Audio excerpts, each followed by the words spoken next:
El rechazo hacia una madre casi nunca es falta de amor, sino un escudo de protección contra el dolor de una distancia que ocurrió cuando nosotros no teníamos palabras para entenderlo.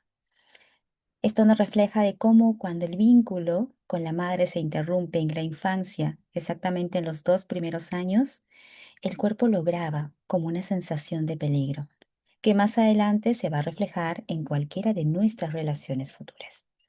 Esta es una de las reflexiones que obtuvimos el día de ayer en la última lectura de nuestro libro Este dolor no es mío de Mark Walling. Como siempre, la recomendación es que tengas tu libro a la mano, sino también tu blog de notas para poder reflejar algunas reflexiones, algunos pensamientos que vayan surgiendo en esta lectura. Pero el día de ayer el autor nos recordó cómo el cuerpo recuerda lo que nuestra mente olvida. Este es un concepto ya estudiado de manera científica, de manera biológica, en el cual nosotros somos conscientes de lo que sucede ya cuando somos más grandes. Al estar niños, menores de 2 años, no recordamos algunas cosas claramente, pero estas se graban en el cuerpo, como una ruptura afectiva, por ejemplo, una separación de la madre al nacer, quizás porque estuviste en una incubadora o quizás porque tu madre se quedó internada o hubo alguna separación. El cuerpo del niño lo va a guardar como una alarma física. Quizás mentalmente no lo recordemos, no recordemos que eso pasó, pero el cuerpo lo va a reflejar en la etapa de adultos como ansiedad, en el momento de querer, de amar, bloqueos también con las demás personas o incluso vacíos inexplicables que no encontramos una razón concreta. Además, el autor nos recuerda cómo cargamos dinámicas prestadas. Recordemos que el libro nos habla mucho, nos habla básicamente de que estamos heredando traumas y dolores de 3 generaciones atrás. Y muchos de los bloqueos, la forma en la que tú te autosaboteas, incluso desilusiones, no nacen muchas veces de tus propias experiencias, sino que estas se están heredando de cualquiera de tus ancestros. Entiéndase padres, abuelos o inclusive bisabuelos. Es muy importante que los detectemos, no para juzgarlos, no para de repente criticar lo que pasó. Con el simple hecho de que se devele, de que salga a la luz, tu mente y tu cuerpo ya entienden que no son tuyos. Es un trauma que está saliendo a la luz. ¿Para qué? Para que nosotros podamos sanar las relaciones también de nuestras descendencias. Sobre estos puntos hemos visto la relevancia, la importancia que es poder ir descubriendo nuestra historia familiar. Y para esto nosotros estamos aplicando un ejercicio que es armar nuestro mapa familiar. Lo puedes hacer de manera virtual o incluso de manera física. Pero lo más importante es que tú ya vayas tomando nota para que tu árbol familiar no solamente esté con los nombres de tus ancestros, sino sobre todo con características principales que te van a poder permitir descubrir patrones. Es por esto que hemos ido evaluando varios puntos importantes que tenemos que tomar notas. Sí, es una investigación que estamos haciendo de nuestra propia familia para poder ver qué patrones se repiten, qué cosas no nos pertenecen a nosotros. Y precisamente hemos estado desglosando cada mapa por generaciones. En este caso, la generación más antigua, que es la primera generación, la de nuestros cuatro abuelos, e ir anotando puntos claves. La segunda generación viene a ser pues la de nuestros padres y en este caso sus hermanos, que son también nuestros tíos. Y finalmente, pues la generación actual, que ya es la generación 3, que es la nuestra y la de nuestros hermanos. Es importante ya ir investigando, ir averiguando puntos claves que ya hemos conversado en sesiones anteriores. Pero a la vez también es importante que no solamente registremos quizás los traumas negativos. El autor ayer nos recuerda que también nosotros heredamos esa resistencia, esa fortaleza de nuestros ancestros. Y qué bueno también poder tomar nota de ello. Por esto que acá te dejo una plantilla para que tú registres los tesoros de tus ancestros. 4 puntos: la resiliencia y supervivencia. Ahora que estamos haciendo la investigación, preguntando, anotando datos claves, también centrémonos en qué crisis grave superaron nuestros abuelos o nuestros padres. De repente, quiebras económicas, pertenecieron a alguna guerra, migraciones, pero no solamente centrarnos en este hecho negativo, sino en cómo ellos se levantaron, cómo ellos salieron de ese suceso. De repente haciendo contactos, generando algún emprendimiento, con mucha fuerza, con unión familiar, eso también anotémoslo. El segundo punto, el vínculo interrumpido restaurado. ¿Qué quiere decir? A pesar de que la relación no haya sido tan cercana o quizás tan óptima con tus abuelos o tus padres, r- anota si hubo algún momento de ternura, desde una mirada de repente de cariño, de confianza, algún cuidado físico, algún sacrificio que estos ancestros hicieron por sus hijos. Ojo, anota hechos concretos. Por ejemplo, todas las mañanas me preparaba el desayuno. O cada vez que visitaba a mis abuelos, siempre me tenían algún dulce, algún obsequio, o siempre me contaban alguna historia. Esos hechos brevemente toma nota. Tercer punto, también los talentos y las pasiones de tus ancestros. ¿Qué les gustaban hacer a ellos cuando descansaban en sus ratos libres? ¿Qué tenían ellos como pasatiempo que los hacía felices? Desde cantar, tejer de repente, hacer alguna manualidad, inclusive trabajar con la tierra, quizás jardinería, algo relacionado con la naturaleza, e incluso contar historias. También toma nota de ello para que puedas tener este registro. Y finalmente, el último tesoro que vas a registrar de tus ancestros es una frase sanadora.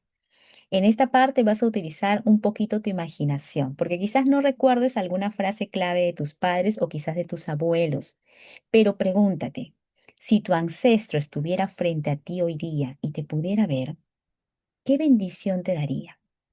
O quizás qué permiso te daría. Y escríbelo en primera persona.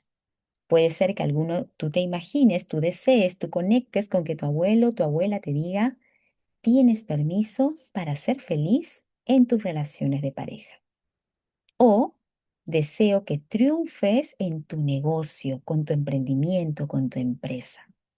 Esto es un poco también de imaginación, pero si quizás en algún momento recuerdas algo que te dijo tu abuelo, tus bisabuelos, tus padres, pues también toma nota de ellos. Pero es importante que estos tesoros también tú los tengas presentes en el momento que vas armando tu mapa genealógico. Todos estos puntos lo estamos haciendo parte por parte. ¿Para qué? Para luego unir todo. Por esto que vamos anotando generación por generación y así también lo vas a anotar tú, porque hacerlo todo de golpe va a ser un poquito complicado. Hay historias que van a ir saliendo en el transcurso que tú vayas preguntando a familiares respecto a todo lo que formó este mapa genealógico. Y ya con esto vamos a ingresar directamente a nuestra lectura de hoy, donde nos quedamos el día de ayer para continuar aprendiendo sobre todas las enseñanzas del libro. Como siempre te recuerdo que tengas a la mano un bloc de notas para que anotes puntos claves del libro. Esto es importante porque hay palabras que el autor nos va mostrando de investigaciones y muchas veces son palabras que para nosotros quizás sean nuevas porque no están en nuestro vocabulario cotidiano. Entonces, anótalas para que luego puedas investigar quizás qué significan o inclusive también puedas tú analizar un poquito más a qué corresponde ese significado. También anota citas. ¿Qué quiere decir citas? Frases tal cual del libro que de repente te inspiren, te recuerden algo o que lo tengas como una especie de motivación y sobre todo alguna reflexión que vaya surgiendo. Si tú tienes el libro físico, pues puedes ir señalándolo con estas cintitas o haciendo notitas también con posits dentro del libro, pero mejor si lo haces en un blog o en un cuaderno aparte también. Vamos a iniciar con la lectura donde nos hemos quedado el día de ayer. Es en la página, déjeme por favor ubicarme aquí, 67, que esto corresponde todavía al capítulo 5. Aún no cerramos el capítulo 5. Ayer hemos visto 4 claves que nos ha dado el autor para poder seguir conectando con esto, con esta relación que teníamos con mamá, por ejemplo. Ahora vamos a continuar leyendo en cómo se ponen en marcha los 4 temas. Recuerden que ya hemos terminado ayer de leer los 4 temas. Empecemos. Vamos a considerar una situación hipotética. Para empezar, se produce una tragedia. El hermano mayor de un niño de 2 años muere repentinamente y deja a sus padres sumido en el duelo. Y a un niño que es demasiado pequeño para entender lo que ha pasado. Aunque imaginarnos todo esto es doloroso, el caso es que este hecho puede activar uno o varios de los 4 temas en el niño superviviente. Por ejemplo, el niño puede rechazar a uno de sus padres. El padre o la madre, hundidos en el duelo, pueden perder la voluntad de vivir. Es posible que el padre o la madre intenten mitigar su dolor con el alcohol o que empiece a pasar más tiempo fuera de casa. Puede suceder que a pesar de estar los dos juntos, se les agrave el duelo de haber perdido al hijo y esto se les vuelva intolerable. Puede que se acusen uno a otro de alguna supuesta causa de la muerte del hijo o que incluso se culpen mutuamente en secreto. Las acusaciones del tipo, tú no lo llevaste a un buen médico o debiste vigilarlo mejor, pueden estar latentes, pero es probable que no se lleguen a expresar. En cualquier caso, el hijo superviviente sentirá la espiral de emociones de sus padres. La rabia, las acusaciones, los bloqueos. Puede parecer que el mundo se ha hundido o que ha desaparecido de pronto. La reacción del niño puede ser distanciarse o blindar su cuerpo ante esos sentimientos abrumadores con el fin de protegerse. A los 2 años de edad, no entendería el alcance de esa tragedia. La pérdida de la atención de sus padres le producirá confusión. Hasta puede parecerle que está corriendo un peligro mortal. Más adelante puede que culpe a sus padres por el dolor o el distanciamiento que sintió, sin tener en cuenta lo que había pasado ni cómo se sentirían ellos. El niño puede sufrir la interrupción del vínculo con la madre. Es probable que a la madre se le partiera el corazón con la impresión de la muerte del hermano mayor. Desolada, desesperada, podría pasarse semanas o meses enteros hundida en su dolor, con lo que rompería el vínculo tierno y energético que mantiene con su hijo pequeño de 2 años. Un hecho como este perturbaría el vínculo que ha conocido el niño hasta entonces e interrumpiría el trascendental desarrollo neuronal que se está produciendo en su cuerpo y en su cerebro de 2 años. A esa edad, el niño no entendería la importancia de la tragedia que ha desplazado la atención de su madre. Solo sentiría que la madre le había apagado de pronto la luz con lo que él se iluminaba. Se dispararían en su cuerpo las sustancias químicas que sirven para ponerlo en estado de alerta y él quedaría en ese estado. Así, puede llegar a desconfiar de la madre, a temer su inconstancia, a sospechar que ella puede volver a desaparecer en cualquier momento. El niño puede fusionarse con el dolor de la madre o del padre.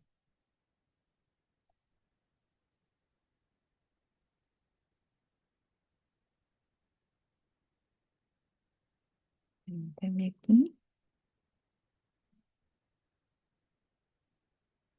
Cuando ha muerto el hijo mayor, el superviviente puede vivir como suyo este duelo.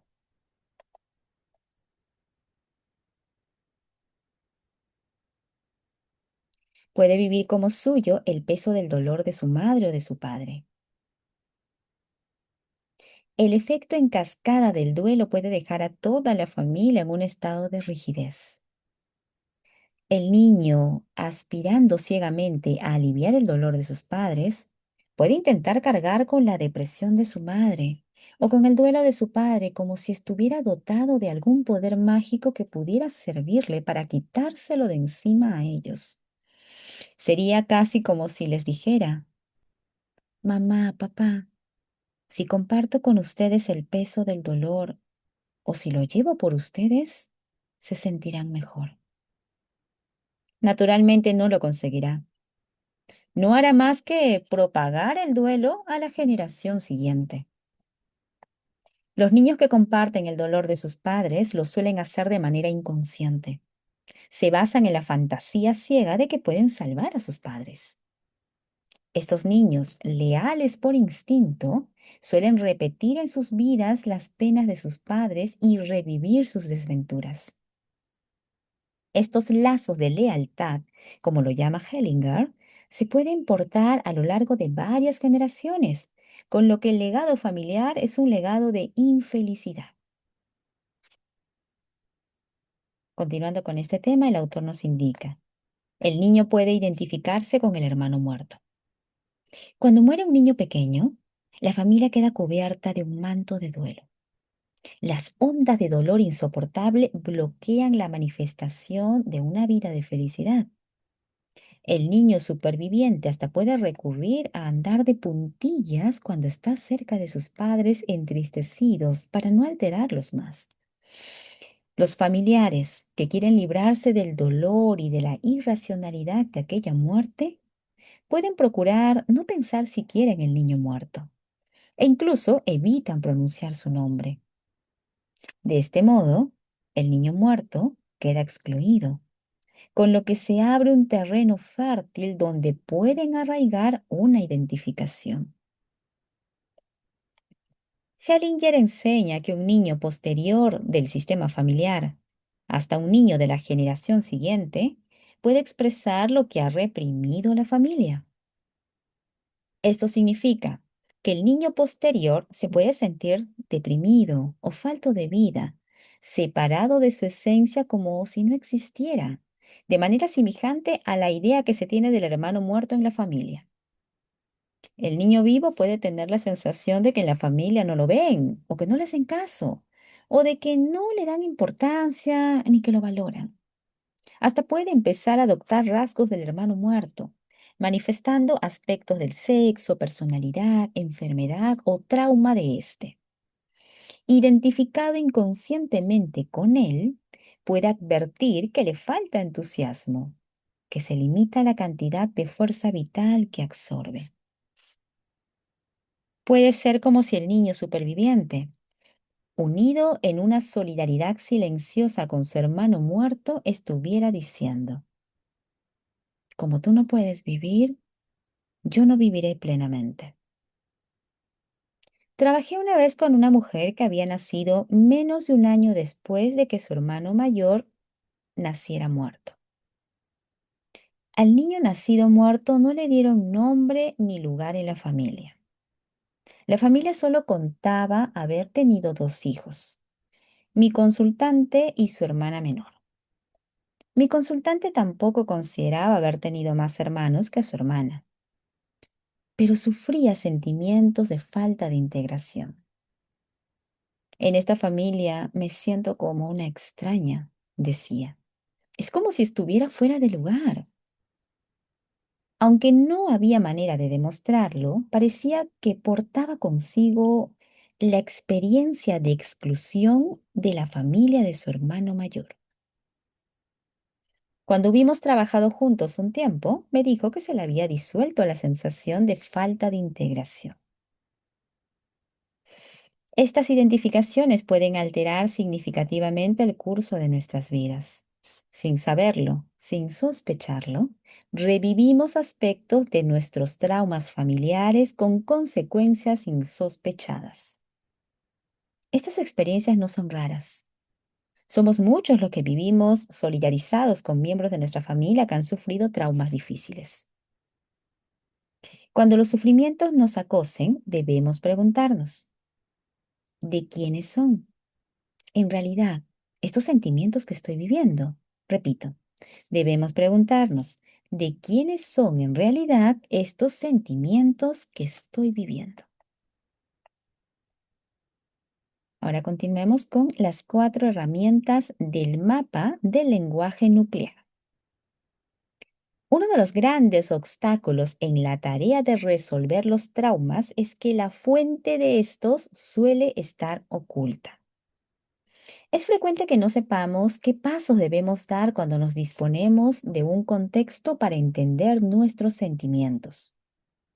El lenguaje nuclear puede hacernos visible el origen del trauma, permitiéndonos desembarazarnos de los modos en que podemos estar reviviendo el pasado. Cuando leas las páginas siguientes, empezarás a construirte tu propio mapa del lenguaje nuclear.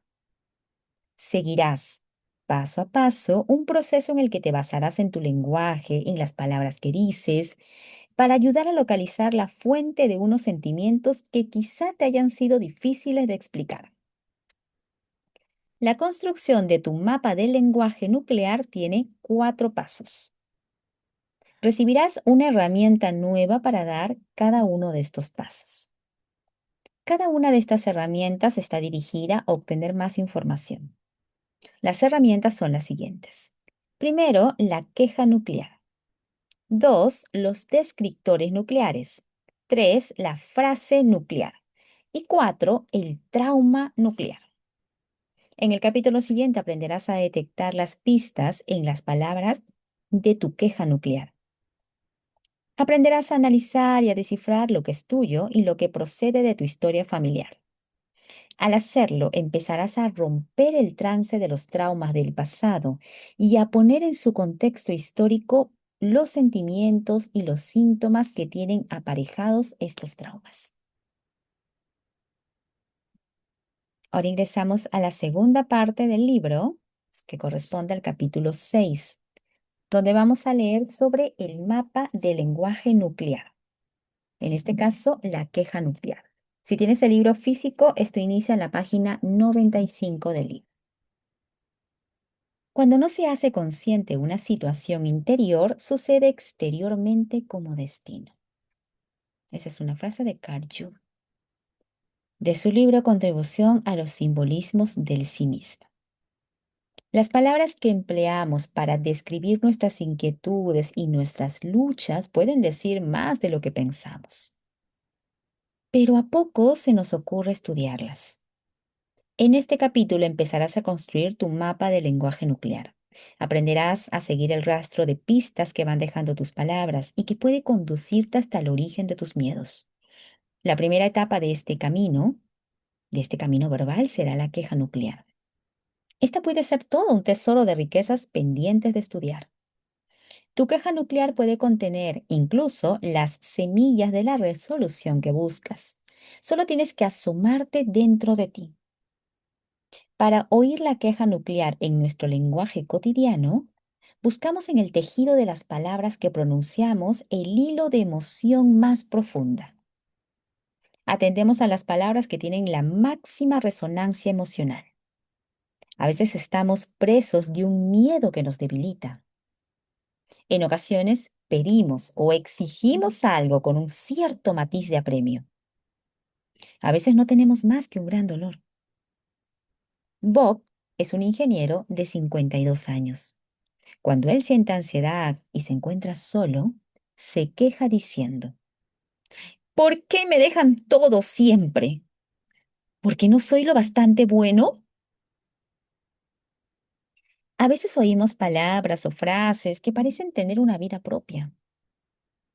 Cuando Joan se quejaba, decía que su madre siempre decía de ella que era la desilusión más ignominiosa de la familia.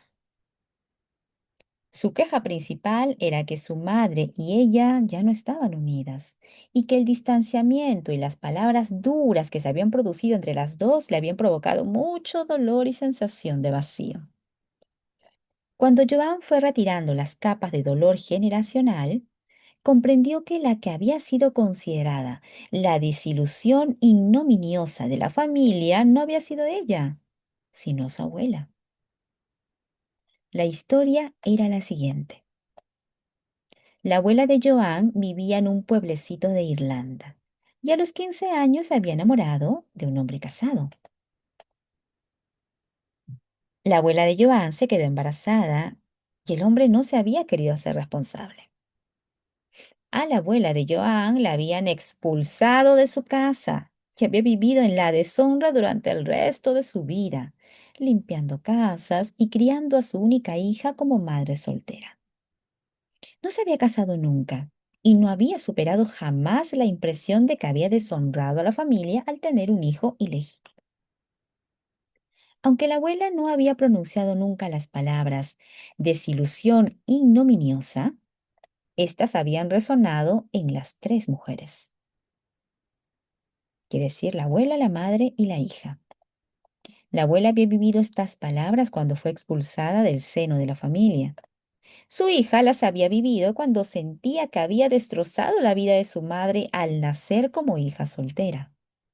2 generaciones más tarde, la nieta compartía estas mismas emociones sintiendo que era una desilusión para su madre. Cuando la nieta exploró las palabras desilusión ignominiosa,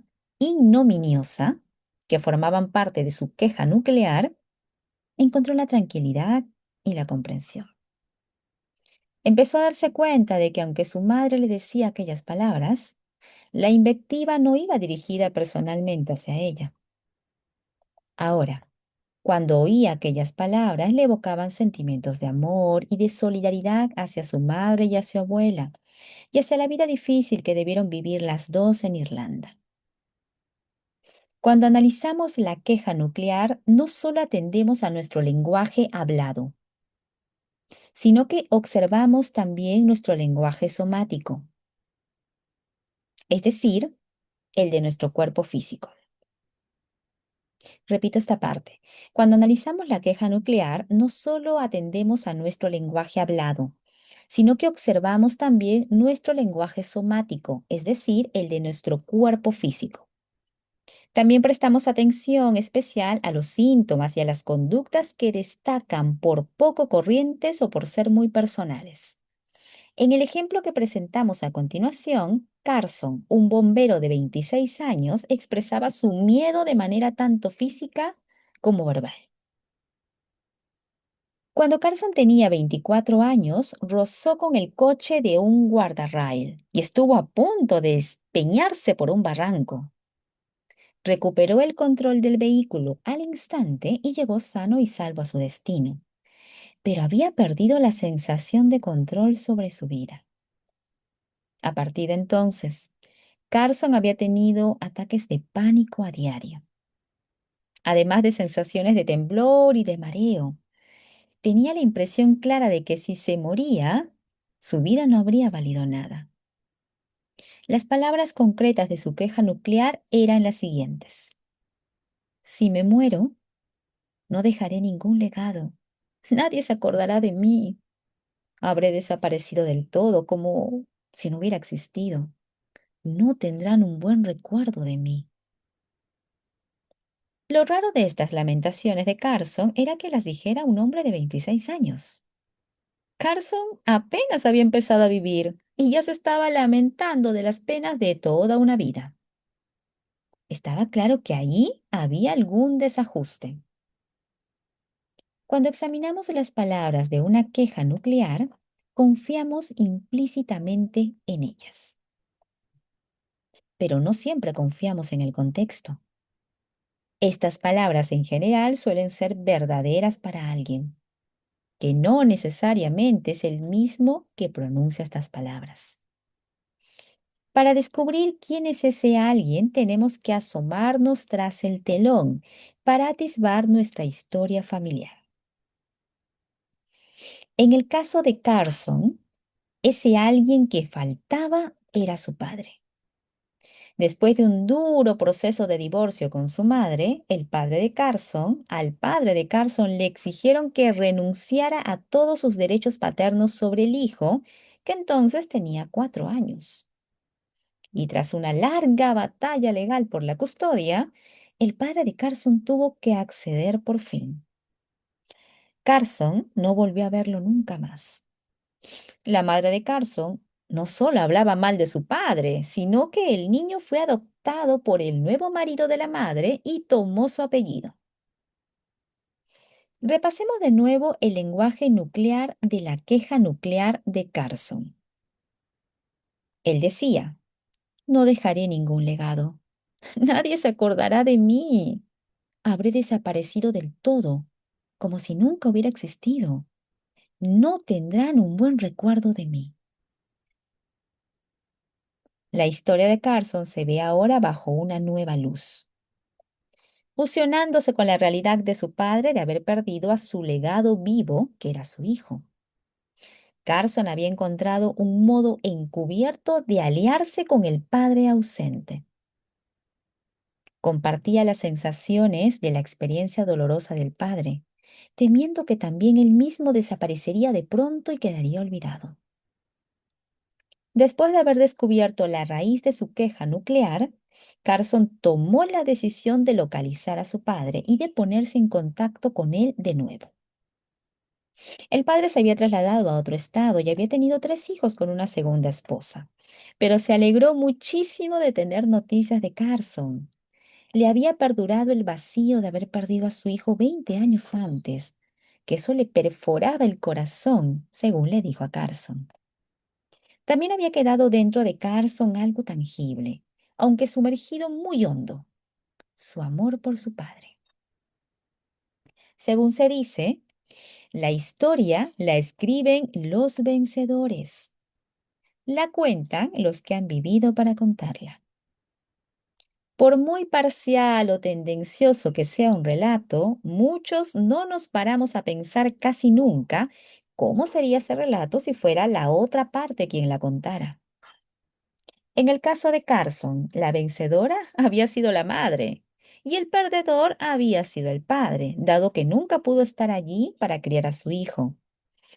Ambos padres habían disputado la custodia del hijo, pero el padre de Carson había perdido por motivos que no conocemos. Carson comprendió que había pasado años oyendo contar a su madre historias negativas sobre su padre y que aquello le había velado los primeros recuerdos que él guardaba de él. Durante los meses siguientes, Carson y su padre crearon nuevos recuerdos e hicieron juntos varias excursiones para acampar y pescar en las montañas donde solían ir cuando Carson era aún pequeño. A lo largo de ese tiempo, a Carson le desaparecieron por completo los ataques de pánico. Padre e hijo habían empezado a forjar juntos un legado nuevo y tangible. Ha llegado el momento de que hagas el primer ejercicio escrito. Toma un bolígrafo y un papel, un cuaderno, y vamos a empezar. Voy a leer el primer ejercicio. Si es posible en este instante puedas ir recordando o mentalmente viendo las respuestas, pero es mejor si tienes una libreta al lado y quizás ir anotando algunos puntos claves. Si no, este ejercicio puedes hacerlo en un momento a solas también. Está en la página 73-74 del libro virtual para que luego puedas retomar el ejercicio. Pero si tienes el libro físico, esto está, claro, esto recuerda que ya está en el capítulo 6, que es la segunda parte. Y en el libro físico lo vas a encontrar en la página 100 precisamente. Este ejercicio es para investigar tu queja nuclear. Justo ya tenemos como ejemplo la queja nuclear en el caso de Carson. Vamos a ver cómo podemos nosotros llegar al fondo de nuestra queja nuclear. El primer punto, concéntrate en un problema de tu vida que sea muy acuciante ahora mismo. Puede ser una cuestión relacionada con tu salud, con tu trabajo, con tu relación de pareja. Cualquier cuestión que te esté perturbando tu sensación de seguridad, de paz, de tranquilidad o de bienestar. ¿Ya la tienes en mente? Puedes anotar una o dos palabras claves respecto a este primer problema en tu vida. Y el segundo paso es, pregúntate, ¿cuál es la cuestión más profunda que tú quieres curar? Puede tratarse de un problema que te parezca muy abrumador.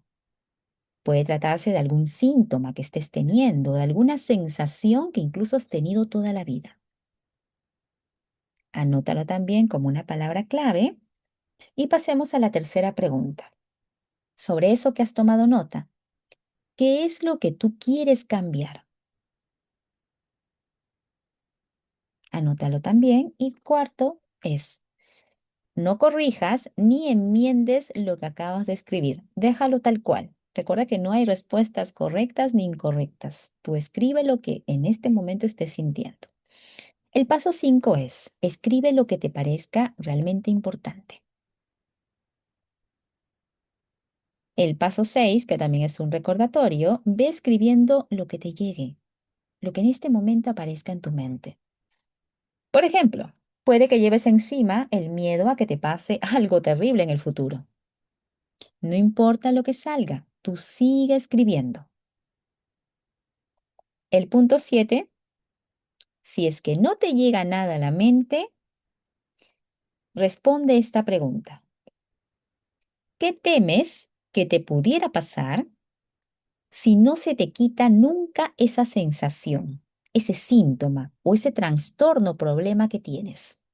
¿Qué temes que puede pasar contigo si nunca se va ese problema de tu vida, ese síntoma, ese dolor, ese malestar?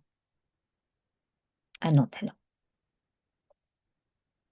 Y finalmente, una indicación importante del autor, no sigas leyendo el libro mientras no hayas escrito esa inquietud más acuciante. Ese es el primer paso para detectar tu queja nuclear. Seguro has anotado algunos puntos, igual toma nota de ello y continuemos. Ahora mira lo que has escrito, léelo, pero sin tanto detenimiento como para apasionarte. No te dejes arrastrar por las palabras ni por los sentimientos. Repásalo ligeramente, sin sentir las emociones. Lo que estás haciendo es buscar las palabras o las frases que destacan por ser peculiares o poco habituales. Por ejemplo, ¿qué palabras o qué frases dices siempre? O cuáles quizás no hayas dicho nunca hasta que hiciste este ejercicio. ¿Qué lenguaje te salta a la vista? ¿Qué lenguaje llama la atención? ¿Qué lenguaje te llama la atención? Ahora vuelve a leerlo, pero esta vez léetelo en voz alta a ti mismo. Procura escucharlo con un oído nuevo, un oído que oye sin sentir emociones. Yo a esto lo llamo oír con el meta oído u oír con el tercer oído. ¿Qué palabras o qué frases tienen un carácter apremiante? ¿Qué palabras tienen una resonancia emocional fuerte o producen una sensación dramática? ¿Qué palabras parecen extrañas o peculiares? ¿Qué palabras no encajan del todo, quizá en el contexto de tu experiencia vital? Intenta oír lo que has escrito como si estuvieras escuchando a otra persona. Es posible que las palabras pertenezcan, en efecto, a otra persona y que tú no hayas hecho más que ponerles voz. Es posible que las palabras pertenezcan a otro miembro de tu familia que quedó traumatizado y que no fue capaz de pronunciarlas en voz alta. Puede que con tus quejas estés contando la historia de esa persona, del mismo modo que en el ejemplo de Carson, donde él exponía la angustia de su padre. Escucha lo que has escrito de la manera más profunda que puedas, buscando algo que capte tu atención. Cuando oyes de esta manera, estás oyendo por debajo del relato, esperando que aparezca lo esencial. Si te pierdes en los elementos emocionales del relato, puedes perderte de la queja nuclear. Bert Hellinger describe así esta manera de oír. Voy a describir lo que pasa cuando estoy trabajando con alguien. La persona me habrá contado algo de sí misma y yo solo habré escuchado a medias. No quiero oír exactamente lo que dice la persona ni saber exactamente lo que está diciendo. Por eso no escucho con tal atención como para tener que concentrarme. Más bien, escucho lo justo para no perder de vista al mismo tiempo el cuadro general. Entonces la persona dice de pronto una palabra que me alerta. De pronto, por debajo de todo lo que me ha dicho, hay una palabra que me dice algo. Es una palabra que tiene energía. Y yo, sin saber exactamente lo que voy a hacer, sé que allí es donde puedo hacer algo. Si dejo que esta palabra me haga su efecto, me hago una idea de las personas que son necesarias para la resolución. ¿Qué te pareció este primer ejercicio? Estoy segura que tomaste nota y si has podido resolverlo en este instante, pues muy importante para poder ir detectando esta frase nuclear. Si quizás te animas a hacerlo nuevamente, pues está en la página 73 del libro virtual y página 100 del libro físico. Vuelve a darle una lectura al libro para que encuentres quizás nuevos significados y sobre todo también tengas la claridad del mensaje que nos da el libro. Y ponerlo en práctica es lo más importante cuando tú leas cualquier texto, cualquier libro, ponerlo en práctica. Vamos ahora a conversar con las chicas del Club de Lectura respecto a lo que hoy día hemos aprendido y nos reencontraremos mañana para una nueva lectura en vivo.